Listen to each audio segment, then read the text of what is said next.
Selamat sore pemirsa, demikian tadi berita pilihan iNews sore hari ini bersama saya Davi Pratama. Pemirsa, kita awali iNews sore hari ini dengan informasi pesawat Trigana Air tujuan Sentani Wamena mengeluarkan api di bagian mesin saat hendak lepas landas di Bandara Sentani Jayapura, Papua.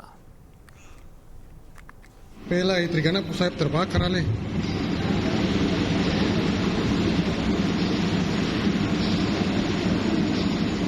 Pesawat Trigana Air yang membawa 121 penumpang dari Bandara Sentani menuju Wamena mengeluarkan api dari bagian mesin pesawat.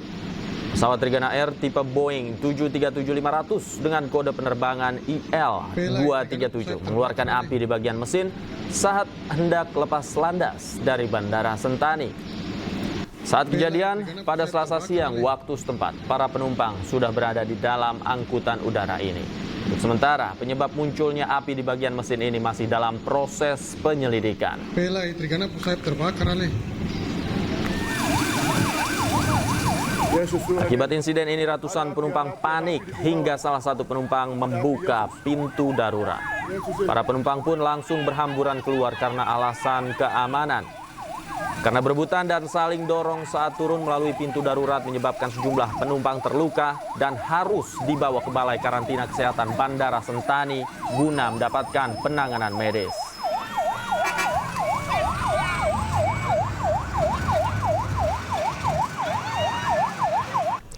Kepala BNPB Pusat mengunjungi pengungsi korban letusan Gunung Lewotobi laki-laki sekaligus membawa bantuan untuk para pengungsi di tenda pengungsian Desa Bokang, Nusa Tenggara Timur. Saat tiba di lokasi, Kepala BNPB menemui warga korban erupsi gunung dan mendengarkan keluhan warga yang terdampak. Selain itu, Kepala BNPB Pusat menyatakan seluruh kerugian korban akan diganti oleh pemerintah. Sambil menunggu pembangunan hunian baru, pemerintah akan memberikan dana penghunian sementara. Hingga saat ini, sebanyak 3.588 warga mengungsi di tenda pengungsian yang telah disiapkan pemerintah di 3 titik. Rata sudah terpenuhi, mereka bertanya terkait rumahnya yang hancur, terkait rumahnya yang rusak, sarana pendidikan yang hancur, ini semuanya sudah kita kasih jawaban. Ya, jadi rumah masyarakat yang hancur itu diganti oleh pemerintah, sarana pendidikan pun diperbaiki, ya, dan masyarakat yang rumahnya hancur terbakar, ketika rumahnya lagi dibangun sambil menunggu jadi, itu diberikan bantuan dana penghunian oleh. Kita ke informasi lain, pemirsa, meski sudah ditahan, Gunawan tetap bergoyang menghibur sesama tahanan Polres Sukabumi. Sebelumnya, polisi menetapkan TikTokers Gunawan Satbor sebagai tersangka dalam kasus promosi judi online. Mari kita joget Bapak di negara ini.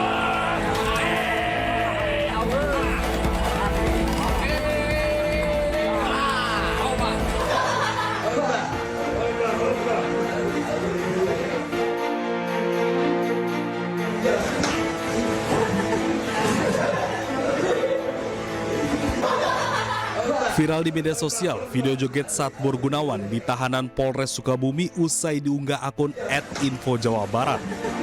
Meski dalam penjara, TikToker Gunawan Satbor bersama rekannya Ahmad Supendi tetap bergoyang Satbor atau joget patuk ayam di sel tahanan. Namun kali ini mereka bergoyang bukan untuk mendapat saweran, melainkan menghibur sesama tahanan Polres Sukabumi. Diketahui kedua tersangka diduga menerima gift atau saweran yang diberikan penyedia website judi online saat siaran langsung. Bahkan di akun TikToknya ia sempat mengklarifikasi bahwa dirinya tidak pernah mempromosikan judi online. Jadi itu tidak benar ya. Jadi Satbor mau klarifikasi, itu tidak benar. Dari penyelidikan, Ahmad Supendi berperan mentransmisikan akses situs judi online pada saat live di TikTok. Sementara Gunawan Satbor sebagai pemilik akun TikTok membiarkan pemberian saweran dari situs judi online. Dalam sehari, Satbor mampu menghasilkan uang jutaan rupiah.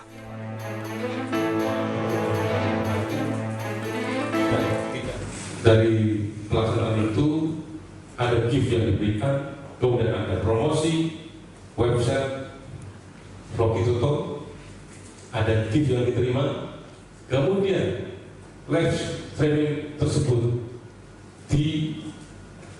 diunggah ulang oleh akun TikTok @frogituto1. Disitulah peranan dari orang lain. Akibat perbuatannya, kedua tersangka dijerat Undang-Undang ITE dengan ancaman hukuman 10 tahun penjara. Usai ditangkap polisi, perkampungan Babakan Baru di Sukabumi mendadak sepi. Padahal sebelumnya suasana kampung selalu ramai dengan aktivitas warga yang berjoget live di akun media sosial. Dari Sukabumi, Jawa Barat, Budi Setiawan, iNews melaporkan. Sebelumnya Gunawan Setbor dan rekannya Ahmad Supendi ditetapkan sebagai tersangka karena mempromosikan judi online di akun media sosialnya. Keduanya tersangka yang dikenal dengan aksi joget ayam patuk itu terancam hukuman 10 tahun penjara. Satbor bahwa Satbor bekerja sama dengan judi online. Oke, Satbor mau klarifikasi ya teman-teman. Jadi itu tidak benar ya. Polisi menetapkan Gunawan Setbor dan rekannya Ahmad Supendi alias Toet sebagai tersangka. Kedua kreator konten asal Sukabumi, Jawa Barat ini diduga mempromosikan situs judi online di akun media sosialnya. Ahmad Supendi berperan mentransmisikan akses situs judi online pada saat live di TikTok. Sementara Gunawan Setbor sebagai pemilik akun TikTok membiarkan pemberian saweran dari situs judi online. Dalam sehari, Setbor mampu menghasilkan uang jutaan rupiah. Akibat perbuatannya, kedua tersangka dijerat Undang-Undang ITE dan terancam hukuman 10 tahun penjara. Dari pelaksanaan itu ada gift yang diberikan, kemudian ada promosi website Frogituto, ada gift yang diterima, kemudian live streaming tersebut diunggah ulang oleh akun TikTok @frogituto1. Disitulah peranan dari orang pelaku. Sebelumnya di akun TikToknya, Gunawan Setbor memberi klarifikasi bahwa dirinya tidak pernah mempromosikan judi online. Banyak banget ngetek Satbor bahwa Satbor bekerja sama dengan judi online. Oke, Satbor mau klarifikasi ya teman-teman. Jadi itu tidak benar ya. Jadi Satbor mau klarifikasi itu tidak benar bahwa Satbor dan tim-tim Satbor dan karyawan-karyawan Satbor dan tim-tim Satbor tidak bekerja sama dengan judi ya. Jadi teman-teman, jadi Satbor mau klarifikasi ini. Usai Gunawan Setbor ditangkap polisi, perkampungan Babakan Baru di Sukabumi mendadak sepi. Padahal sebelumnya suasana kampung selalu ramai dengan aktivitas warga yang berjoget live di akun media sosial. Setelah Satbor diamankan dari pihak kepolisian, kampung Babakan Baru ini yang biasanya ramai dengan live TikTok sekarang sudah tidak ada. Tidak ada. Itu dugaannya apa katanya, Pak? Terafiliasi dengan judi online. Itu pada kemana Pak warga yang biasanya ramai di sini saat ini? Gitu?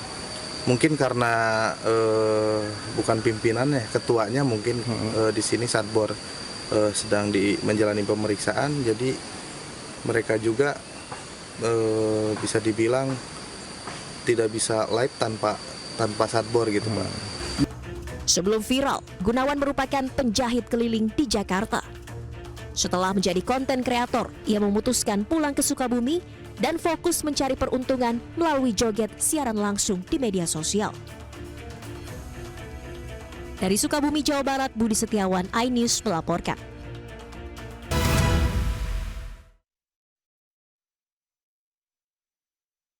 Pemirsa, pensiunan pegawai Mahkamah Agung Zarof Rikar dan Hakim Pengadilan Negeri Surabaya Heru Hanindyo tiba di Kejaksaan Agung Selasa pagi. Keduanya diperiksa terkait pengurusan perkara Gregorius Ronald Tanur yang menganiaya pacarnya Dini Sera Afrianti hingga tewas. Pantauan awak media di lokasi, tersangka Zarof Rikar tiba lebih dahulu sekitar pukul 10:58 Selasa pagi. Ex-pegawai Mahkamah Agung itu datang dengan mengenakan rompi merah muda. Ia mengenakan baju tahanan dan hanya menunduk saat digiring penyidik dari kendaraan yang membawanya. Tak lama berselang, tersangka Heru Hanindyo tiba sekitar pukul 11 lebih 5 menit. Selain memakai baju tahanan, ia juga mengenakan topi berwarna biru dan menggunakan masker. Menurut informasi, pemeriksaan terhadap Zarov Rikar merupakan pemeriksaan lanjutan dalam kasus tersebut. Sementara Heru akan menjalani pemeriksaan maraton bersama 2 hakim Pengadilan Negeri Surabaya yang lain, yakni Erin Puah Damanik dan Mangapul.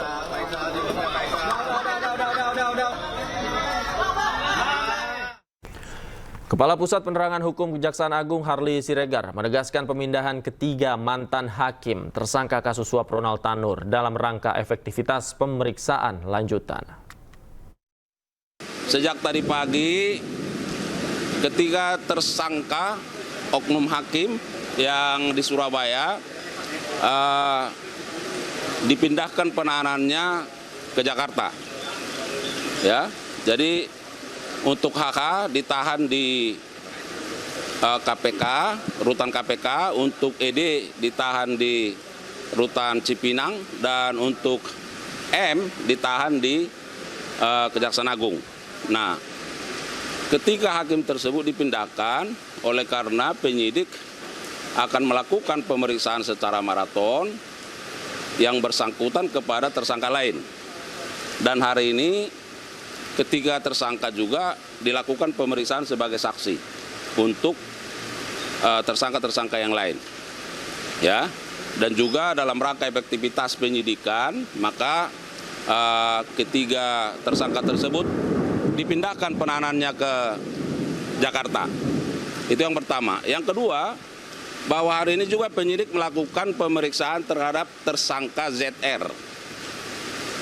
Ya, dalam rangka pemeriksaan lanjutan dan pendalaman terkait dengan peran-peran dari yang bersangkutan, ya. Dan untuk mengetahui informasi selengkapnya, kami telah terhubung dengan rekan kami Yasmin Atania di Gedung Kejaksaan Agung Jakarta. Selamat sore, Yasmin. Apakah pemeriksaan terhadap 3 tersangka masih berlangsung?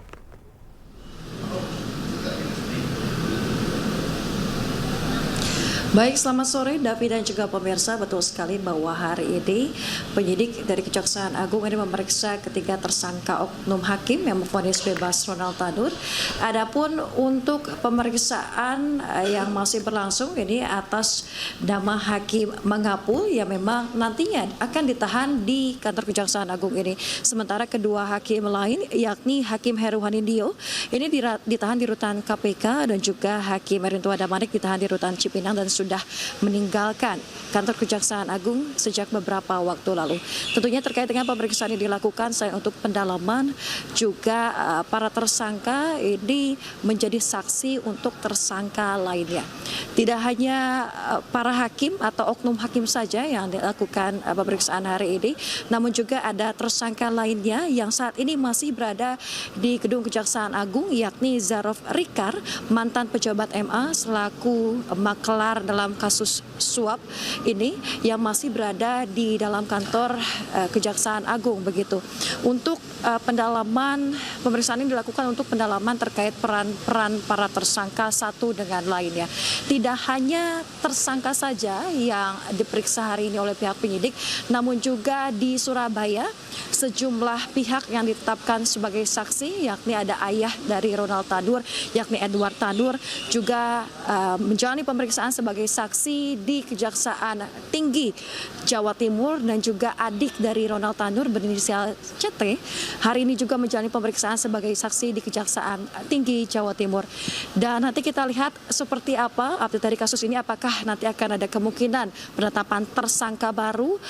Sejauh ini sudah ada 6 orang yang ditetapkan sebagai tersangka dalam kasus suap yang menjerat beberapa pihak, yakni dapat kami sebutkan satu persatu, yakni ada Hakim Erin Puah Damanik, kemudian juga oknum Hakim Mangapul, Hakim Heru Hanindyo, kemudian pengacara Ronald Tanur, mantan pejabat MA yang bertindak sebagai maklar kasus Zarov Rikar, dan yang terakhir ada ibu dari Ronald Tanur, Meriska Wijaya. Kembali ke studio.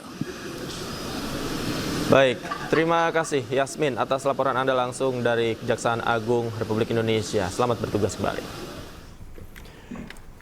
Pemirsa, Edward Tanur, ayah terpidana Gregorius Ronald Tanur, mendatangi Kejaksaan Tinggi Jawa Timur. Kedatangan Edward Tanur untuk menjenguk istrinya yang sebelumnya ditetapkan sebagai tersangka.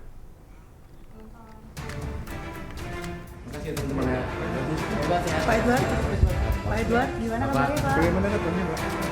Edward Tanur yang merupakan ayah dari terpidana perkara penganiayaan hingga korban meninggal dunia, Gregorius Ronald Tanur, Selasa pagi mendatangi kantor Kejaksaan Tinggi Jawa Timur. Edward Tanur datang bersama tim kuasa hukum keluarga. Kedatangan Edward Tanur sehari setelah Meriska Wijaya ditahan dan ditetapkan sebagai tersangka. Kuasa hukum menyampaikan kedatangan Edward Tanur ke Kejaksaan Tinggi Jawa Timur untuk menjenguk Meriska Wijaya, istrinya. Siap. Ini tadi keluarga belum ada yang jenguk. Ini secara keluarga hari ini mau jenguk ya? Hari ini mau jenguk ya. Ya. Berarti minta tolong dipastikan kesehatannya. Siap. Siap. Terima kasih teman-teman ya. Pak. Kata-kata hari ini, Pak.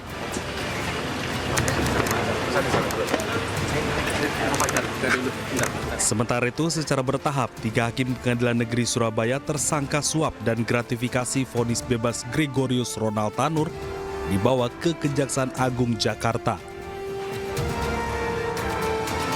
Ketiga hakim diberangkatkan secara bertahap dari Rutan Kelas 1 Surabaya ke Jakarta. Dari Surabaya, Jawa Timur, Hari Tambayong, iNews melaporkan.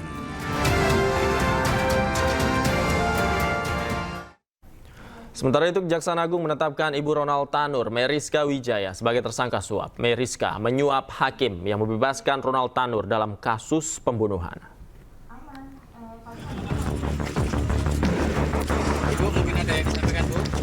Penetapan tersangka terhadap Ibu Ronald Tanur, Meriska Wijaya, dilakukan setelah penyidik memeriksa Meriska di Kejaksaan Tinggi Jawa Timur. Meriska diketahui memberi uang suap permulaan kepada hakim melalui pengacara anaknya Lisa Rahmat sebesar 3,5 miliar rupiah. Selain itu, Meriska bisa bebas memilih majelis hakim yang menangani perkara pembunuhan anaknya. Pemilihan majelis hakim dilakukan dengan bantuan mantan pegawai Mahkamah Agung Zaro Frikar. Klien kami kooperatif dan menaati segala proses hukum. Kita menghormati proses hukum yang berjalan ya. Langkah hukum selanjutnya seperti apa, Pak? Ya, ini kan baru penetapan tersangka, jadi kita percayakan dulu pada penyidik lah. Sebelumnya, penyidik telah menetapkan 3 hakim Pengadilan Negeri Surabaya sebagai tersangka penerima suap. Selain ketiga hakim, pengacara Ronald Tanur, Lisa Rahmat, juga dijadikan sebagai tersangka pemberi suap. Kejaksaan Agung menyebut Ibu Ronald Tanur dibantu maklar kasus Zaro Frikar untuk bisa bebas memilih majelis hakim yang menangani perkara Ronald Tanur. Ibu Ronald Tanur lalu menyerahkan uang 3,5 miliar rupiah kepada hakim secara bertahap. Tersangka MB telah menyerahkan sejumlah uang kepada LR selaku penasihat hukum Ronald Tanur sejumlah 1,5 miliar. Selain itu, LR juga menalangi sebagian biaya pengurusan perkara tersebut sampai putusan Pengadilan Negeri Surabaya sejumlah 2 miliar, sehingga totalnya 3,5 miliar rupiah. Setelahnya, Kejaksaan menetapkan maklar kasus Zaro Frikar sebagai tersangka yang berperan sebagai perantara suap. Tim Liputan iNews melaporkan.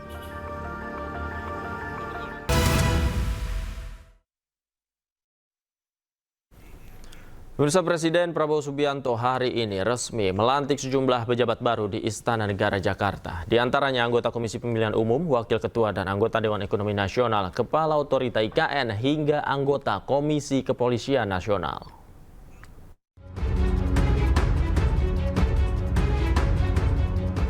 Presiden Prabowo Subianto melantik sejumlah pejabat di lingkup Komisi Pemilihan Umum, Dewan Ekonomi Nasional, Otorita IKN, hingga Komisi Kepolisian Nasional di Istana Negara Jakarta Pusat Selasa siang.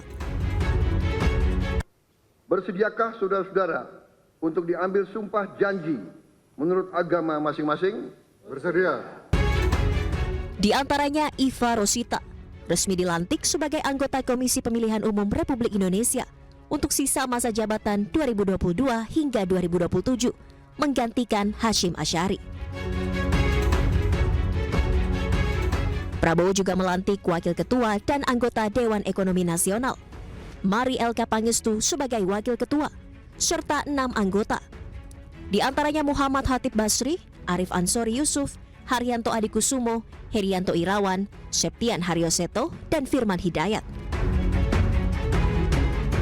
Mereka akan bekerja di bawah pimpinan Luhut Binsar Panjaitan yang terlebih dahulu dilantik sebagai Ketua Dewan Ekonomi Nasional pada Senin 21 Oktober lalu. Kemudian Presiden Prabowo juga melantik Basuki Hadimulyono sebagai Kepala Otorita Ibu Kota Nusantara atau IKN. Dan Menko Polkam Budi Gunawan sebagai Ketua merangkap anggota Komisi Kepolisian Nasional. Saya kira kalau tadi Pak Presiden waktu menyalamin saya, beliau bilang, "Dah ya, saya sudah ngomong, laksanakan." Saya cuma bilang, "Siap perintah." Berarti akan tetap mengejar 4 tahun itu, Pak? Iya, 2028 pindah. Pelantikan pejabat baru ini turut dihadiri sejumlah pejabat negara, di antaranya Wakil Presiden Gibran Rakabuming Raka, Menko Bidang Perekonomian Erlangga Hartarto, Menko Hukum HAM, Imigrasi dan Permasyarakatan Yusril Iza Mahendra, Menko Bidang Pembangunan Manusia dan Kebudayaan Pratikno, Menko Bidang Pangan Zulkifli Hasan, dan Menko Bidang Pemberdayaan Masyarakat Abdul Muhaimin Iskandar. Dari Jakarta, Giselia Nurrahma, Damar Wicaksono, iNews melaporkan.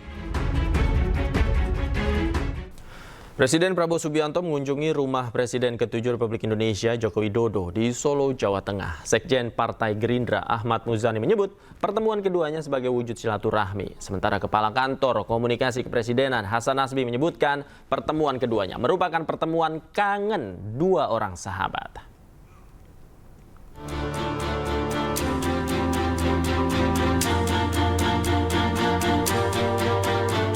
Pertemuan Presiden Prabowo Subianto dengan Jokowi di Solo Minggu malam mengundang pertanyaan publik. Apa yang dibahas keduanya? Ahmad Muzani, Sekjen Partai Gerindra menyebut pertemuan Prabowo Subianto dan Joko Widodo sebagai wujud silaturahmi pasca dilantik sebagai presiden ini menjadi pertemuan pertama. Silaturahmi, Pak Prabowo memang berjanji nanti setelah Pak Prabowo sudah berdiam di Solo, beliau akan menengok Pak Jokowi dan hari ini beliau memenuhi janjinya untuk menengok apa dan bagaimana kegiatan Pak Jokowi selama di Solo. Tapi itu silaturahmi biasa. Keluargaan aja. Keluargaan. Ya, saya belum cek, terus terang saya belum ketemu Pak Prabowo, saya baru besok akan ketemu beliau. Sedangkan Kepala Kantor Komunikasi Presiden Hasan Nasbi menjelaskan alasan Presiden Prabowo menemui Presiden ke-7 Joko Widodo merupakan pertemuan kangen dua sahabat. Pak Prabowo sekembali dari Papua Selatan, dari Merauke, dalam perjalanan kembali ke Jakarta, beliau singgah di Bali, kemudian juga mampir di Solo. Khusus untuk di Solo ini adalah pertemuan dua sahabat saja, ya, pertemuan dua besti lah, kita bisa bilang seperti itu. Dan memang Pak Prabowo datang sebagai teman, tidak menggunakan embel-embel mobil kenegaraan gitu ya. Datang sebagai sahabat ingin mengunjungi sahabat beliau Presiden ke-7 Republik Indonesia Bapak Joko Widodo. Tampak juga dalam beberapa video kan yang ada di media sosial, Bapak Jokowi cukup surprise dengan kedatangan Pak Prabowo dengan menyampaikan kok capek-capek datang ke Solo.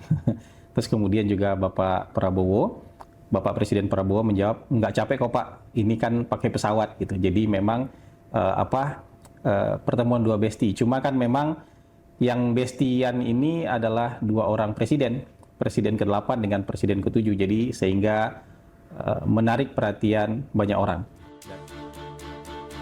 Ditegaskan kembali Hasan Nasbi, pertemuan Presiden Prabowo dan Jokowi di Solo murni merupakan pertemuan dua sahabat saja dan tidak lebih. Dari Jakarta, Ismalia M. Faki Satrio, iNews melaporkan. Pemirsa, menyerap aspirasi dari berbagai tokoh lintas agama menjadi salah satu cara kampanye pasangan Cagup dan Wagub Jakarta nomor urut 1 Ridwan Kamil Suswono. Pasangan Ridho menampung masalah yang ada di tengah masyarakat untuk diimplementasikan dalam program kerja mereka.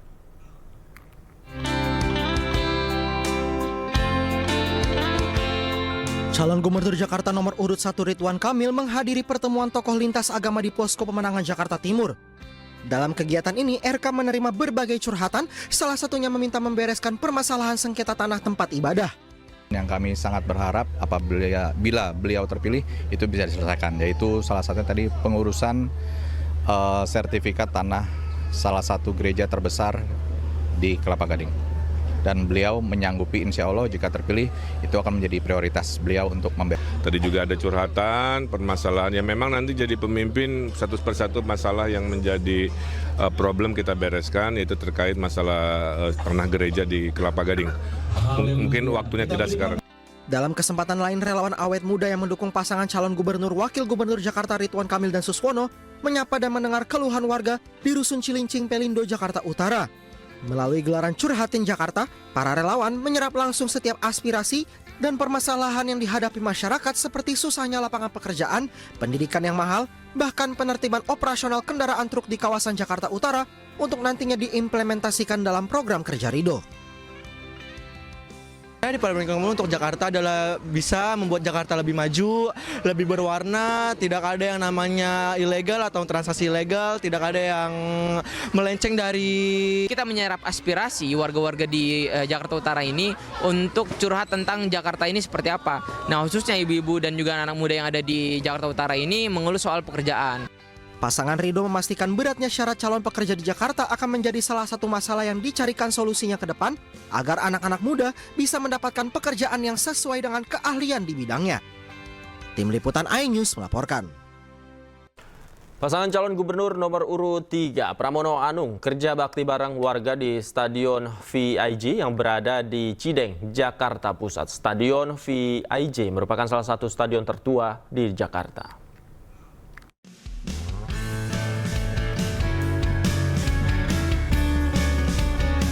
Kerja bakti bareng dilakukan pasangan calon gubernur nomor urut 3 Pramono Anung bersama dengan warga di sekitar Stadion VIJ yang berada di Cideng, Jakarta Pusat. Pramono mengaku siap menjadikan Stadion VIJ sebagai salah satu tempat latihan Persija. Stadion VIJ pun akan direnovasi supaya bisa digunakan dalam kompetisi sepak bola di Indonesia. Jadi saya kalau dapat amanah jadi gubernur Jakarta, salah satu yang segera saya selesaikan adalah VIJ Petojo. Karena ini adalah cikal bakal Persija yang pada waktu itu diinisiasi oleh Muhammad Husi Tamrin. Sehingga ini menjadi sejarah, mudah-mudahan bisa diperbaiki. Problem utamanya di sini airnya kalau hujan nggak keluar. Kalau itu bisa dilakukan maka bisa menjadi base camp-nya Persija. Selain itu, calon gubernur Jakarta nomor urut 3 ini pun berjanji akan selalu mendengarkan aspirasi. Pemirsa, hasil survei elektabilitas 3 pasangan Cagup-Cawagup Jakarta masih dinamis. Data menunjukkan pasangan nomor urut 1 Ridwan Kamil Suswono bersaing ketat dengan pasangan nomor urut 3 Pramono Anung Rano Karno.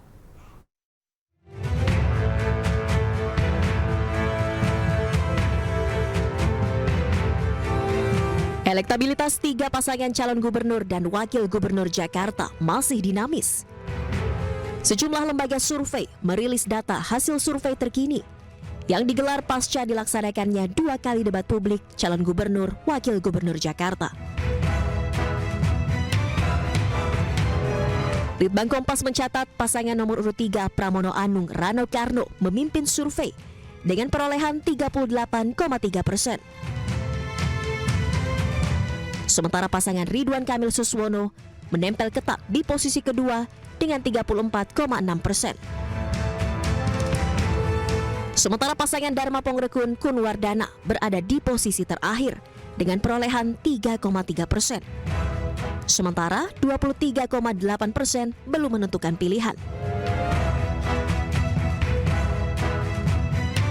Hasil survei ini berbeda dengan survei Poltreking Indonesia periode 10 Oktober hingga 16 Oktober 2024. Hasilnya, elektabilitas pasangan calon gubernur dan wakil gubernur nomor urut 1 Ridwan Kamil Suswono unggul di angka 51,6%. Sementara pasangan nomor urut 3 Pramono Anung Rano Karno menyusul dengan 36,4%. Dan paslon Dharma Pongrekun Kunwardana di posisi terakhir dengan 3,9%.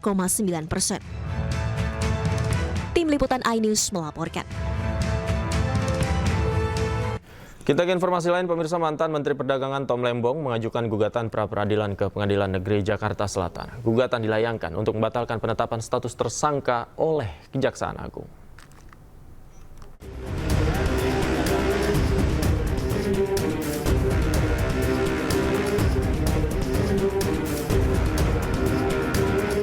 Tim kuasa hukum Menteri Perdagangan periode 2015-2016, Tom Lembong, resmi mendaftarkan gugatan pra-peradilan ke Pengadilan Negeri Jakarta Selatan. Gugatan diajukan untuk membatalkan penetapan status tersangka Tom Lembong yang dianggap tidak sah. Tim kuasa hukum menilai penyidik Kejaksaan Agung tidak memiliki alat bukti yang cukup dan tidak ada alat bukti yang diperlihatkan kepada publik secara transparan.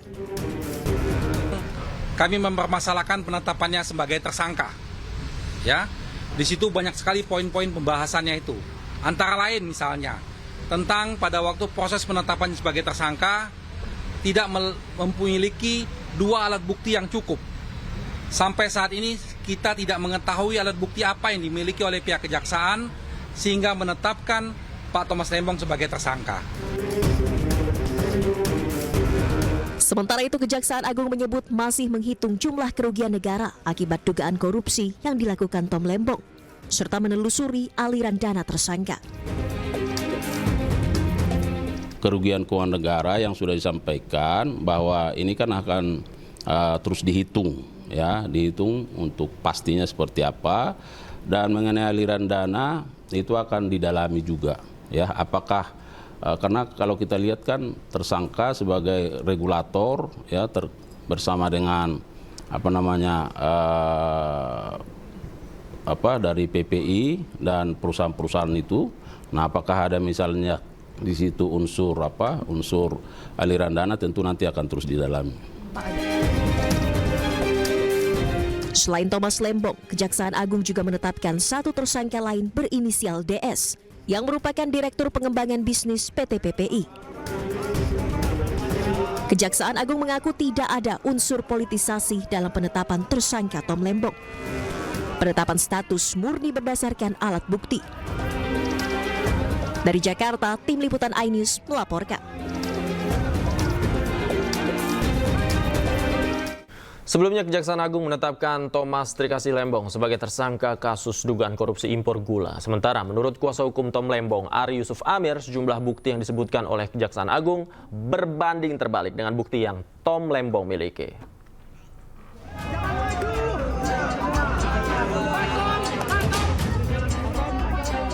Kejaksaan Agung menetapkan mantan Menteri Perdagangan Thomas Lembong sebagai tersangka dalam kasus korupsi penyalahgunaan wewenang impor gula.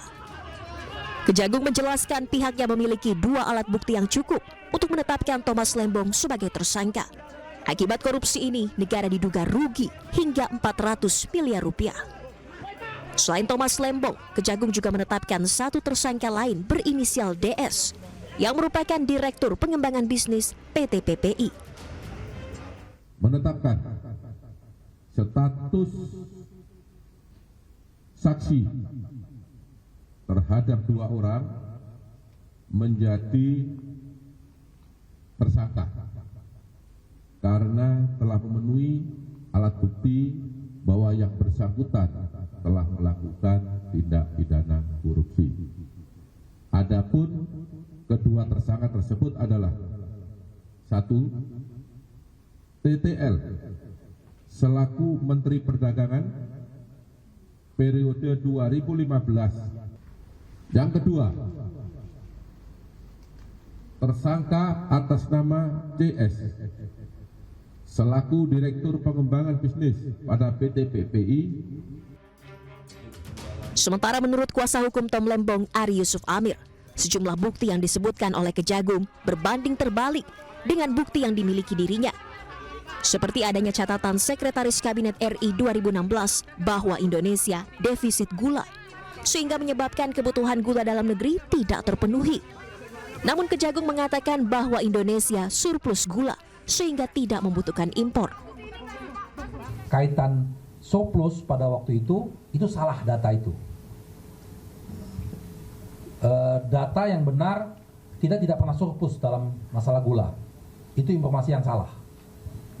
Itu bisa dicek datanya. Lalu kaitan dengan BUMN, itu PPI itu BUMN.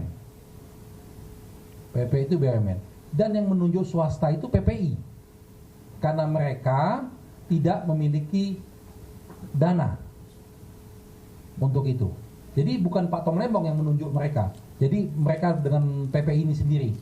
Dan bisa dicek menteri-menteri yang lain melakukan hal yang sama. Jadi melibatkan swasta itu tidak hanya Pak Tom Lembong, tapi menteri-menteri yang lain juga melibatkan swasta. Ari menambahkan Tom hanya menjabat selama 11 bulan di tahun 2015 hingga 2016.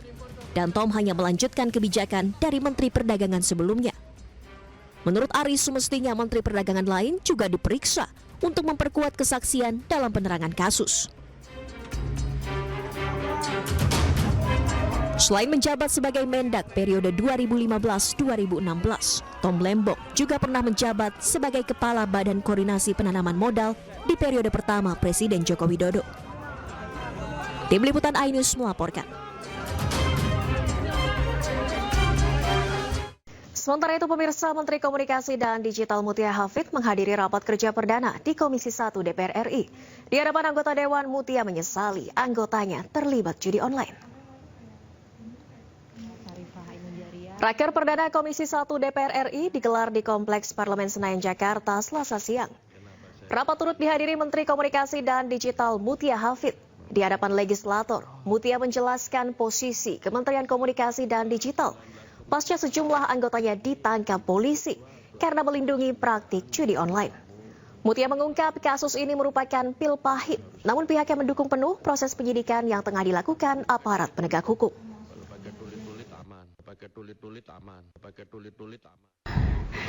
Ini pil pahit, jadi di dalam itu juga suasananya mencekam pasti Pak. Karena kemarin juga kita tahu bahwa kepolisian itu datang jumlahnya cukup banyak, 40-50 orang. Namun komitmen kami yang sudah kita sampaikan bersama, satu nada walaupun terpisah dengan Kapolri, bahwa Kemkomdigi akan terbuka dan sudah terbuka kepada seluruh upaya pengembangan penyidikan. Berapa kali pun kepolisian harus datang, seberapa lama pun mereka harus datang dan meneliti di kantor kami, sebagai bentuk pertanggungjawaban kami membuka pintu selebar-lebarnya. Kami telah membuat surat instruksi ke dalam kepada seluruh pegawai dari Kemkomdigi untuk memberikan dukungannya kepada aparat hukum dalam hal untuk mencapai keterang-benderangan proses penyidikan. Jadi di dalam itu APH kalau datang selalu didampingi Pak Irjen ya dengan Dijen Aptika dan tim. Kemudian kami juga sudah menonaktifkan 11 nama yang memang sudah terverifikasi. Artinya Pak Ketua Fraksi PKS sudah hadir. Dari nama-nama yang sebetulnya ditahan oleh polisi, kami kan sebetulnya tidak tahu persis namanya, karena yang hanya nama singkatan yang mengetahui sebetulnya dari kepolisian. Namun yang sudah terverifikasi sudah pasti, misalnya Pak namanya AB. Tapi ada yang nama belakangnya juga sama, jadi kami harus verifikasi dulu. Sehingga untuk saat ini masih 11, namun demikian tidak tertutup kemungkinan penonaktifan akan dilakukan bertambah. Pak Ketua yang terhormat, kalau sudah 7 hari dan surat penahanan sudah keluar secara resmi, maka kami baru dapat melakukan pemberhentian sementara dari PNS. Dan pemirsa, Kementerian Komunikasi dan Digital telah memblokir sebanyak 227.811 konten yang terkait dengan judi online. Hal ini menunjukkan komitmen pemerintah dalam menjaga keamanan digital masyarakat dari bahaya konten perjudian online. Terhitung sejak 20 Oktober 2024 hingga 5 November 2024, Kementerian Komunikasi dan Digital atau Komdigi berhasil memblokir 227.811 konten. Angka ini setara dengan rata-rata 14.238 konten yang diturunkan per hari. Akun-akun dengan jumlah pengikut besar yang mencapai hingga ratusan ribu tak luput dari penindakan. Dengan upaya yang konsisten, Kementerian Komdigi berharap masyarakat dapat semakin terlindungi dari ancaman judi online, serta mampu berperan aktif dalam menciptakan lingkungan digital yang aman dan positif di Indonesia. Kami telah melakukan proses pemblokiran terhadap 227.811 konten atau item yang memiliki kaitan dengan judi online. Bila di rata-rata per hari, maka proses takedown atau pemblokiran ini mencapai 14.238 per hari, ya, sekitar 14 ribuan per harinya.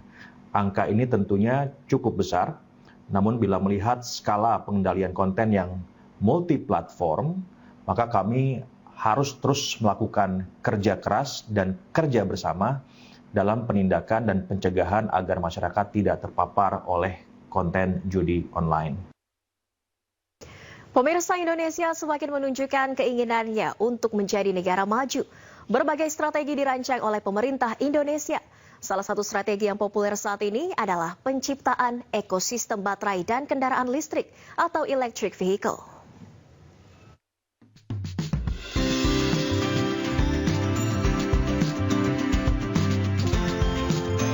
Penciptaan ekosistem baterai dan kendaraan listrik array electric vehicle atau EV merupakan komitmen yang kuat untuk menciptakan negara yang maju dalam bidang inovasi, pengelolaan lingkungan, serta penciptaan lapangan kerja dan pertumbuhan ekonomi.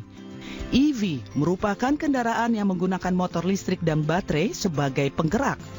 Kendaraan listrik memiliki karakteristik lebih ramah lingkungan dibandingkan dengan kendaraan berbahan bakar minyak ataupun solar. Presiden ke-7 Joko Widodo meyakini pembangunan ekosistem kendaraan listrik menjadi prioritas. Betul-betul bisa masuk sebagai pemain global dalam supply chain kendaraan listrik. Satu ini sudah dimulai dan ini merupakan pabrik sel baterai EV yang pertama dan yang terbesar di Asia Tenggara. Dan saya yakin bahwa kompetisi kita dengan negara-negara lain akan bisa kita menangkan. Karena tambangnya ada di sini, nikelnya ada di sini, bauksit-nya ada di sini, tembaganya ada di sini, ada smelter, masuk ke kathode dan prekursor, kemudian masuk ke EV baterai, kemudian pabrik mobilnya ada di sini, terintegrasi dalam sebuah ekosistem untuk mobil listrik. Siapa yang bisa menghadang kita kalau kondisinya sangat kompetitif seperti itu? Menteri Badan Usaha Milik Negara BUMN Erick Thohir meyakini pemerintah juga melakukan program keberpihakan dalam melakukan industrialisasi motor dan mobil dengan memberikan banyak kemudahan serta penekanan biaya operasional terhadap mobil dan motor listrik impor yang dinilai dapat mendorong percepatan pertumbuhan industri baterai motor dan mobil listrik di Indonesia. Seperti yang diungkapkan Menteri yang telah menjabat 2 periode untuk mengepalai Badan Usaha Milik Negara di acara penyerahan kendaraan dinas di lingkungan Kementerian BUMN, penggunaan EV sebagai kendaraan dinas yang merupakan langkah strategis transisi energi di ekosistem BUMN. Sementara masyarakat mulai beralih dari kendaraan konvensional ke kendaraan listrik dengan alasan biaya operasional dan pembayaran pajak yang murah menjadi salah satu faktor masyarakat beralih menggunakan EV. Memang setiap hari saya membutuhkan kendaraan untuk mobilitas ya. Misalnya untuk antar anak sekolah, itu kan hampir selalu tiap hari. Dan sebelum kenal EV, baik-baik saja sih sebenarnya. Ketika ada EV, ditawarkan dengan pengeluaran yang lebih, kita hitung-hitung gitu ya, pajaknya lebih murah, pengeluaran listriknya juga lebih murah. Akhirnya kami memilih untuk mencoba EV. Membangun industri kendaraan listrik itu perlu dukungan banyak pihak, sebab dalam membangun industri ini tidak seperti membalikkan telapak tangan. Dari Jakarta, iNews melaporkan.